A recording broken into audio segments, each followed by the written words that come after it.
All right, so we're going to talk about the Unit 2 Scratch project. It is our conditional project, and it really focuses around 2.2 and those conditional statements. The if-then statements are one of the most important parts of computer science and programming.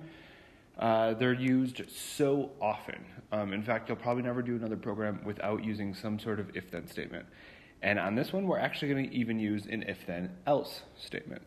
So we'll talk about that in just a bit. What we want to do is we want to log into Scratch. We're going to hit create to create a new project. Go ahead and name your project. If you want to name it like Unit 2 project, Unit 2 conditional project, any of those are good.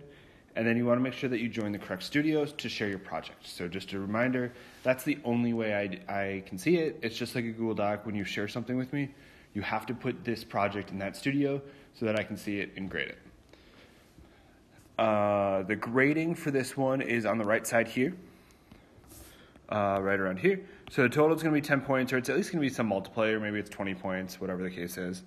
So you're going to get a 0 if you don't turn anything in. So like I said, if you don't put it in the studio, you don't do anything, you get a 0 for that. We are going to do in just a second, we're going to do part of it together. And so if you complete like some of that, but it's not really working right, and that's all you submit, you're going to get 5 points. If you do the whole thing that we did together, then that's going to be 7 points. So then from there, your grade's going to go up based on how many extra elements you add into it. So the requirement is 3 to get full credit on this. So what we're going to create is a game where Scratch is going to catch a ball, essentially.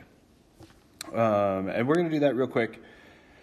So that'll be worth the 7 points, but then go ahead and you can add in some extra things here to make it up to that 10 points. So if you want to create a scoreboard, create a scoreboard. If you want to have Scratch of the ball change colors, awesome. Allow Scratch to move around the screen, so using your directional keys to move Scratch to actually go and try and catch the ball. Creating a background effect when he catches it. Creating sound effects, so maybe Scratch is going to meow when he catches the ball. Create a costume change, and then anything else that you think of, feel free to use. So if you can kind of do something with that.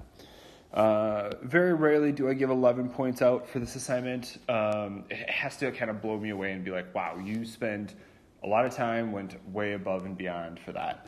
But just know that challenge is out there if you kind of are wanting to think about something like that. So this is going to be our Scratch project for Unit 2. Once again, we'll talk about a little bit more about what exactly is going to happen here.